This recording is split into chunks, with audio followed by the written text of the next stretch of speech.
ಯಾವತ್ತಾದರೂ ಮಾತಾಡ್ತಾ ಇದ್ದಾರಾ?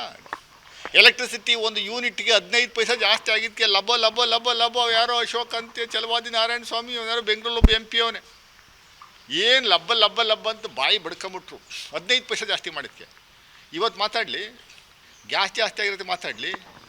ಇಡೀ ದೇಶದಲ್ಲಿ ನೀಟ್ ಎಕ್ಸಾಮಿನೇಷನಿಂದ 25 ಲಕ್ಷ ಮಕ್ಕಳು ಪರಿಸ್ಥಿತಿ ಡೋಲಾಯಮಾನ ಆಗೋಯ್ತು. ಎಲ್ಲರೂ ಮಾತಾಡೋರ ಸಣ್ಣ ಸಣ್ಣ ವಿಚಾರಕ್ಕೆಲ್ಲ ಮೋದಿಯವರು ಬಂದು ಮನ್ ಕಿ ಬಾತಲ್ಲಿ ಮಾತಾಡ್ತಾರಲ್ಲ, ಏನು ಅನ್ನುವಂಥದ್ದು ಹೇಳ್ತಾರಲ್ಲ. ಯಾರು ರೈತ ಒಂದು ಎಕರೆಗೆ 40 ಮೂಟೆ ಬೆಳೆದಿದ್ದು ಮಾತಾಡ್ತಾರಲ್ಲ ಸ್ವಾಮಿ. ಇದ್ರ ಬಗ್ಗೆ 25 ಲಕ್ಷ ಮಕ್ಕಳ ಭವಿಷ್ಯ ನಿಮ್ಮ ಅಲ್ಲಿಲ್ವಾ? ಅವನು ಯಾರೋ ಧರ್ಮೇಂದ್ರ ಪ್ರಧಾನ್ HRD ಮಿನಿಸ್ಟ್ರು ಎಲ್ಲಿ ನಾಪತ್ತೆ ಆಗ್ಬಿಟ್ಟವ್ರಲ್ಲ.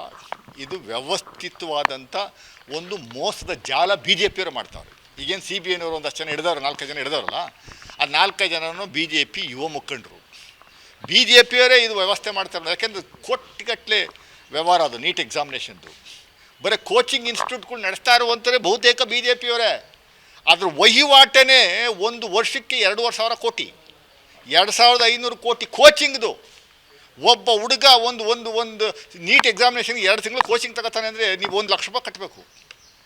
20 ಲಕ್ಷ ಹುಡುಗರು ಕೋಚಿಂಗ್ ತಗೋತಾರೆ ಅಂತ ಇಟ್ಕೊಳ್ಳಿ, ಲೆಕ್ಕಾಕಳಿ ಎಷ್ಟೋಯ್ತು? 2,500 ಕೋಟಿ.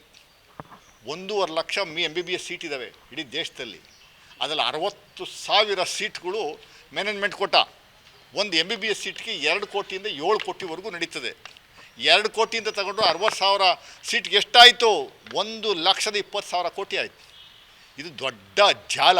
ಅದಕ್ಕೋಸ್ಕರನೇ ಸೆಂಟ್ರಲೈಸ್ ಮಾಡ್ಕೊಂಬಿಟ್ರು. ಆಯಾ ರಾಜ್ಯಗಳಿಗೆ CET ಎಕ್ಸಾಮಿನೇಷನ್ ಮೂಲಕ MBBS ಸೀಟ್ ಕೊಡುವಂಥದ್ದಕ್ಕೆ ಅವಕಾಶ ಕಲ್ಪಿಸಿದ್ದನ್ನು ತೆಗೆದುಬಿಟ್ಟು ಸೆಂಟ್ರಲೈಸ್ಡ್ ಇಡೀ ಎಂಟೈರ್ ಕಂಟ್ರಿನಲ್ಲಿ ಒಂದೇ ಎಕ್ಸಾಮು, ಏಕಕಾಲಕ್ಕೆ ಒಂದೇ ಎಕ್ಸಾಮ್ ಮಾಡ್ತೀವಿ, ನಾವೇ ಮಾಡ್ತೀವಿ ಅಂತ. ಅದು ಯಾವುದೋ NTA ಅಂತ ಒಂದು ಸಂಸ್ಥೆಗೆ, ಅದು ಸಬ್ಸಿಡರಿ ಅಂಗಸಂಸ್ಥೆ, ಅದು UGC ಅಂಗಸಂಸ್ಥೆ. ಅದರಲ್ಲಿ ಒಟ್ಟು ಜನಸಂಖ್ಯೆ ಇರುವಂಥದ್ದು, ಎಂಪ್ಲಾಯೀಸ್ ಇರುವಂಥದ್ದು 25 ಜನ ಇಡೀ ದೇಶದಲ್ಲಿ. 25 ಲಕ್ಷ 5,500 ಸೆಂಟ್ರ್ಗಳು ನೋಡ್ಕೊಳ್ಳುವಂಥದ್ದಕ್ಕಾಗುತ್ತಾ? ಅದಕ್ಕೇನು ಮಾಡ್ತಾರಲ್ಲ, ಔಟ್ಸೋರ್ಸಿಂಗ್ ಕೊಡ್ತಾರೆ, ಪ್ರೈವೇಟ್ನವ್ರಿಗೆ ಕೊಡ್ತಾವ್ರೆ. ಸೊ ಪ್ರೈವೇಟ್ನವ್ರು ಎಲ್ರಿಗೂ ಇಂಥವ್ರಿಗೂ ನೀಟ್ ಎಕ್ಸಾಮಿನೇಷನ್ ಶುರುವಾದಾಗಿಂದನೂ ಕ್ವಶನ್ ಪೇಪರ್ ಲೀಕ್ ಆಗ್ತಾನೇ ಇದೆ. ಈ ಸರಿ ಮಾತ್ರ ದೊಡ್ಡ ಮಟ್ಟದಲ್ಲಿ ಲೀಕ್ ಆಗಿರುವಂಥ ಆ ಮಕ್ಕಳ ಬಗ್ಗೆ, ಮಕ್ಕಳ ಭವಿಷ್ಯನ ಸಂಪೂರ್ಣವಾಗಿ ನಾಶ ಮಾಡಾಕ್ಬೇಕು.